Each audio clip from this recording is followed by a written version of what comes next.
కోపం అంటే ఏందో చెప్తా మీకు. ఇప్పుడు పిల్లవాడు హోంవర్క్ చేయకుండా వచ్చాడు, ఒరే నీకు బుద్ధి ఉందా జ్ఞానం ఉందా అని తిట్టారు. ఇప్పుడు బీపీ ఎవరికి వచ్చింది? వాడు హోంవర్క్ చేయకుండా రావటం ఏంది, నువ్వు బీపీ ట్యాబ్లెట్ వేసుకోవటం ఏంది? లెక్కల మాస్టారు చాలా మంచి మాస్టర్, ఆయన మంచి మంచి టాలెంటెడ్ మాస్టర్. ఆయన వేళ్ళు ఇలా తిప్పి కొట్టేవాళ్ళు, ఇలా తిప్పి కొట్టేవాళ్ళు. ఆయన ఆయన మంచి కమిటెడ్ టీచరే.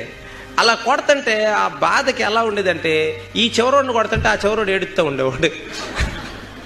కోపం అనగా ఎదుటి వాళ్ళు చేసిన తప్పుకి మనకు మనమే శిక్ష వేసుకోవటం.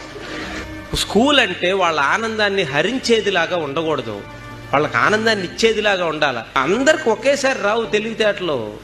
ఇప్పుడు కొంతమంది ఎలిమెంటరీ స్కూల్లోనే షార్ప్గా ఉంటారు, కొంతమంది హై స్కూల్కి వెళ్ళినాక వస్తాయి తెలివితేటలు, కొంతమందికి యూనివర్సిటీకి వెళ్ళినాక వస్తాయి తెలివితేటలు, కొంతమందికి పెళ్ళిళ్ళైనా కొత్త తెలివితేటలు.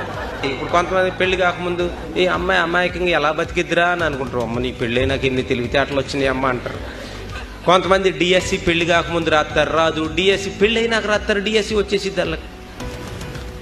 మనం చెప్పలేం వాళ్ళకి ఎప్పుడు ఎవరి టైము ఎలా ఉంటుందో చెప్పలేం.